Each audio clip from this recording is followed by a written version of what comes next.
నువ్వు చెప్పినటువంటి అబద్ధాలని చెప్పడానికి నువ్వు చెప్పిన మాటలో ఉన్నటువంటి ఆధారాలు రెండు చూపిస్తాను నేను.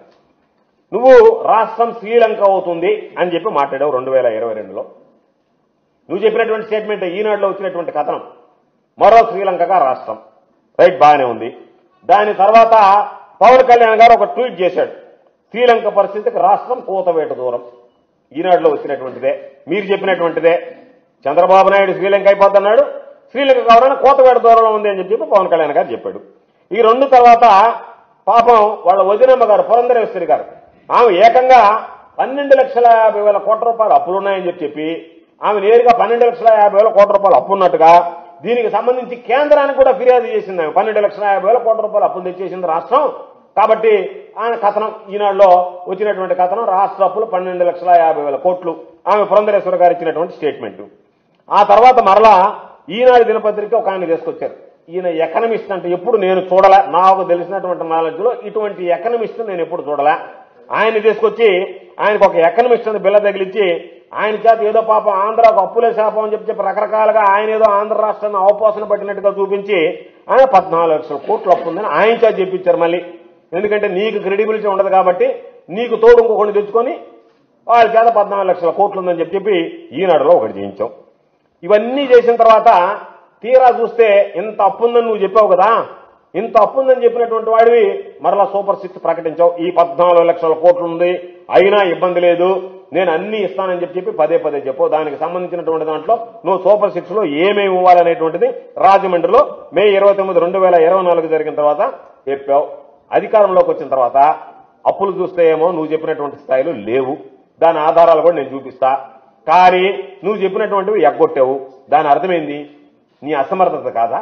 ఇన్ని లక్షల కోట్ల అప్పులున్నాయని చెప్పి పదే పదే చెప్పినటువంటి నువ్వు తీరా చూస్తే అంత అప్పులు లేవు అని చెప్పి నువ్వే ఈరోజు వాస్తవాలు గడంకాలు బయట పెడతా, అయినా నేను ఇవ్వలేకపోతున్నాను అంటే నువ్వు ప్రజలను మోసం చేయడానికి చెప్పావా లేకపోతే అసమర్థుడువా? రెండులో ఒకటి తేల్చాల్సినటువంటి అవసరం.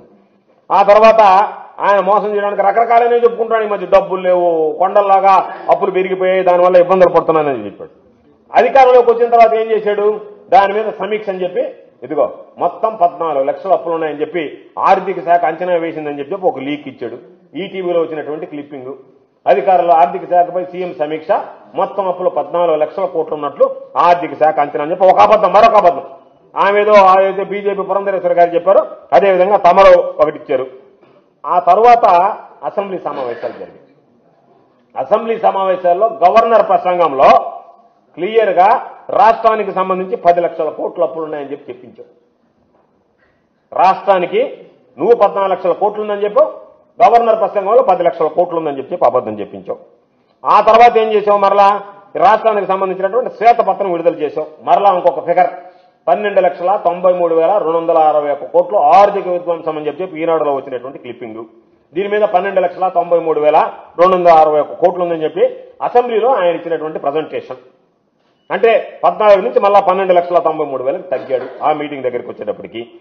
తరువాత ఆ అంకెలు, తాను చెప్పినటువంటి అంకెలు వాస్తవం కాదు అని తెలుసుకున్న తర్వాత, నేను చెప్పినవన్నీ అబద్ధాలని చెప్పిన తర్వాత, ఆ అసెంబ్లీ సాక్షిగా చెప్పినటువంటి మాటలకి విలువ లేక ఎప్పటికప్పుడు వాయిదా వేసి బడ్జెట్ పెట్టుకున్నాను, ఓటాన్ అకౌంట్ బడ్జెట్ని ఎక్స్టెండ్ చేసి తీరా నువ్వు బడ్జెట్ ప్రజెంటేషన్ ఇస్తే పబ్లిక్ డెప్ట్ అవుట్ స్టాండింగ్ ఎంత ఉంది? 4,91,734 కోట్ల రూపాయలు. గవర్నమెంట్ గ్యారంటీస్ సంబంధించినటువంటి అవుట్ స్టాండింగ్ ఎంత ఉంది? పక్కకు జరిపోయా 1,54,797 కోట్లు. అంటే రెండు కలిపితే ఎంత? 6,46,531 కోట్లు.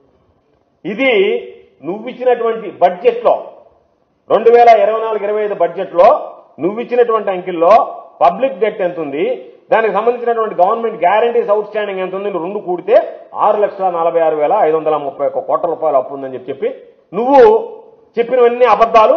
ఇదిగో ఈ ఫిగర్లని చెప్పి నువ్వు అసెంబ్లీలో ప్రవేశపెట్టినటువంటిది, బడ్జెట్లో ప్రవేశపెట్టినటువంటిది, ఏ రోజు చెప్పడం కాదు, రిటర్న్ డాక్యుమెంట్. ఇది నువ్వు రోజు ప్రజెంట్ చేసినటువంటి బడ్జెట్లో మన 2024-25లో నువ్వు ప్రజెంట్ చేసినటువంటి బడ్జెట్. కాబట్టి మరలా నిన్న చంద్రబాబు నాయుడు వీటన్నిటినీ పట్టించుకోకుండా సిగ్గు లేకుండా ఏమాత్రం నిస్సిగ్గుగా మరలా 9,75,000 కోట్లు అని చెప్పి ఇంకొక ఫిగర్ బయట పెట్టాడు.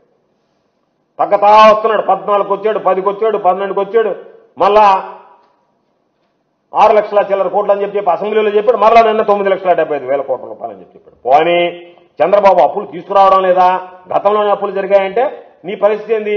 ప్రతి మంగళవారం నువ్వు వెళ్ళడం, ఆర్బీఐ తలుపులు కొట్టడం. ఏ విధంగా ఎంత ఇస్తారో చూడండి, మేము ఏ విధంగా ఇస్తారు, ఎంత అప్పులు ఇస్తారని చెప్పి దాదాపుగా ఈ 9 నెలల కాలంలో అన్ని రకాలైనటువంటి అప్పులు కలిపితే, నువ్వు తీసుకొచ్చినటువంటి అప్పులు ఇతరత్ర అప్పులను కలిపితే 1,19,000 కోట్ల రూపాయలు అప్పు చేరి. ఇది వాస్తవం కాదా చెప్పు? కాబట్టి వీళ్ళు దేనికి ఖర్చు పెట్టారు? ఈ 1,19,000 కోట్ల రూపాయలు ఒక్క పథకం కూడా ఇవ్వలే. జగన్మోహన్ రెడ్డి గారు వచ్చిన రోజు నుంచి 5 సంవత్సరాల కాలంలో అన్ని సంక్షేమ పథకాలు అమలు చేశాడు. నువ్వేమన్నావు? వచ్చిన వెంటనే నేను అమలు చేస్తానన్నావు. అప్పులు మాత్రం అప్పులు కప్పలు తీసుకొస్తున్నావు. 1,19,000 కోట్ల రూపాయలు దాదాపు అప్పులుంటే నీ అవసరాలకి నీ రాబడికి ఖర్చు పెట్టుకుంటున్నావు తప్ప, నీకు బినామీ పేరులతో భూములు ఉండేటువంటి అక్కడ ఉన్నటువంటి రాజధాని నేను అభివృద్ధి చేయాలనేటువంటి ఆలోచన చేస్తున్నావు తప్ప, ప్రజలకు ఇచ్చినటువంటి మాట నిలబెట్టుకోవాలి, ప్రజలకు సంబంధించి ఇచ్చినటువంటి సంక్షేమ పథకాలు అమలు చేయాలనేటువంటి ఏమాత్రం ఆలోచన లేకుండా పోవడం ఇది దుర్మార్గం. ఇది నువ్వు ప్రజలని నేరుగా దారుణంగా మోసగించడం అనేటువంటిది ఈ సందర్భంగా చంద్రబాబు నాయుడు ఆత్మ పరిశీలన చేసుకోవాల్సినటువంటి అవసరం. తెలిసి చేసినటువంటి మోసం. ఇవ్వలేము, అయినా సరే అధికారంలోకి రావాలి అంటే చెప్పాల్సిందే, చెప్పి అధికారంలోకి వచ్చిన తర్వాత మోసం చేయాల్సిందే, ముగించాల్సిందే, 5 సంవత్సరాలు అనుభవించాల్సిందే మనం అధికారాన్ని. అంతే తప్ప ప్రజలు నువ్వు అధికారాన్ని అనుభవిస్తున్నావు, ప్రజలు నీకు వెట్లు వేసి లేనిపోయినటువంటి బాధలు